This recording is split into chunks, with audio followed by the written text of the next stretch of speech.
नमस्कार, बहुत बहुत स्वागत है आपका आज के इस अंक में। मैं हूं रुपेश रंजन। आज हम चर्चा करेंगे झारखंड के दुमका जिले में जामा विधानसभा क्षेत्र के बारे में। जामा विधानसभा क्षेत्र अनुसूचित जनजाति के लिए सुरक्षित क्षेत्र है। इस क्षेत्र में झारखंड मुक्ति मोर्चा का दबदबा रहा है, जिसमें 2005 को छोड़कर 1980 से झारखंड मुक्ति मोर्चा ने लगातार जीत दर्ज की है। सीता सोरेन ने 2009 से 2019 तक लगातार 3 बार जीत हासिल की है। झारखंड के दुमका जिले में स्थित जामा विधानसभा क्षेत्र एक आदिवासी बहुल इलाका है, जहां जेएमएम का दबदबा रहा है। 1980 से 2005 को छोड़ दिया जाए तो यहां जेएमएम का ही राज रहा है। इस सीट पर आदिवासी मतदाता लगभग 45% है, जबकि यादव 6% और अन्य पिछड़ी जातियां 22% हैं। 1967 में इस क्षेत्र के पहले विधायक मुंशी हांसदा जो थे वो निर्दलीय चुनाव जीते थे। जामा विधानसभा क्षेत्र जो है वो 1967 में अस्तित्व में आया था। तब से अब तक यहाँ कुल 13 बार चुनाव हो चुके हैं। इनमें जेएमएम को 8 बार, कांग्रेस को 2 बार, भाजपा और एक निर्दलीय उम्मीदवार को 1-1 बार जीत मिल चुकी है।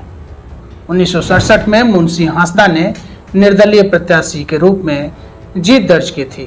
उसके बाद 1969, 1972, 1977 में कांग्रेस के मदन बेसरा ने लगातार 3 बार जीत दर्ज की थी।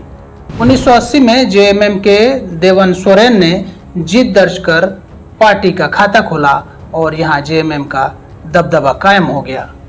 1985 में पार्टी सुप्रीमो शिबू सोरेन खुद मैदान में उतरे और विधायक चुने गए। उनके बाद 1990 में झारखंड मुक्ति मोर्चा के ही मोहिरेल मुर्मू जीत दर्ज करते हैं।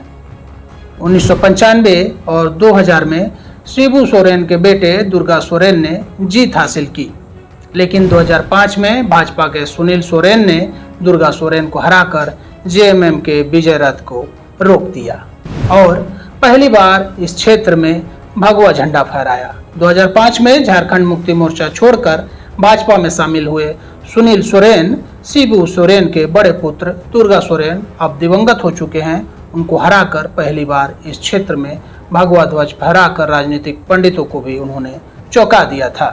2009 में दुर्गा सोरेन के निधन के बाद उनकी पत्नी सीता सोरेन ने जेएमएम के टिकट पर चुनाव लड़ा और जीत हासिल की। सीता सोरेन ने 2014 और 2019 में भी जीत हासिल कर हैट्रिक लगाई।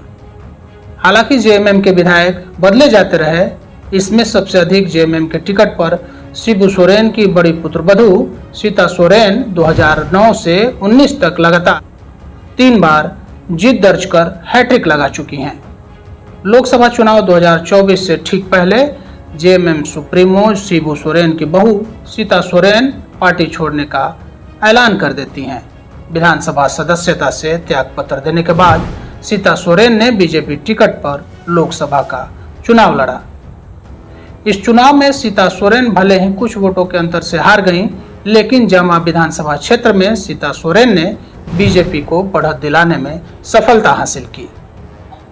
लोकसभा चुनाव के दौरान सीता सोरेन के बीजेपी में शामिल होने के बाद अब सीता सोरेन और दुर्गा सोरेन की बड़ी बेटी जयश्री सोरेन भी काफी सक्रिय नजर आ रही हैं।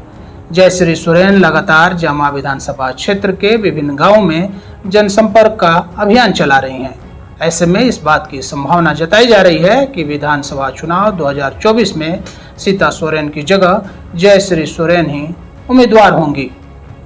वहीं जिस तरह से सीता सोरेन इन दिनों बीजेपी के विभिन्न कार्यक्रमों में बढ़ चढ़कर हिस्सा ले रही हैं, उससे लेकर यह अनुमान लगाया जा रहा है कि जयश्री सोरेन बीजेपी की उम्मीदवार हो सकती हैं। हालांकि जेएमएम प्रमुख शिबू सोरेन अपनी बड़ी पोती जयश्री सोरेन को काफी मानते हैं। दादी रूपी सोरेन का भी उन्हें काफी लगाव है, उनका स्नेह प्राप्त है। ऐसे में यदि शिबू सोरेन की ओर से जयश्री सोरेन को जेएमएम टिकट पर लड़ने को कहा जाता है तो इससे इनकार करना जयश्री सोरेन के लिए मुश्किल होगा। जामा विधानसभा क्षेत्र जेएमएम का गढ़ माना जाता रहा है। संथाल परगना में जामा विधानसभा क्षेत्र में भी जेएमएम की सुनिश्चित जीत समझी जाने वाले क्षेत्रों में शुमार है। यहाँ आदिवासी मतदाताओं का एक बड़ा वर्ग जेएमएम को समर्थन देता है। जबकि 1980 में झारखंड मुक्ति मोर्चा से देवान सोरेन पहली बार इस क्षेत्र में पार्टी के तीर कमान को इतनी मजबूती से स्थापित किया कि समूचे राज्य में जामा सीट झारखंड मुक्ति मोर्चा के मजबूत दुर्ग के रूप में अपनी पहचान बना लिया। आपको हमारा यंग कैसा लगा? कमेंट बॉक्स में आकर अपने कीमती सलाह सुझाव अवश्य दें। हमसे जुड़ने के लिए बहुत बहुत धन्यवाद। आभार।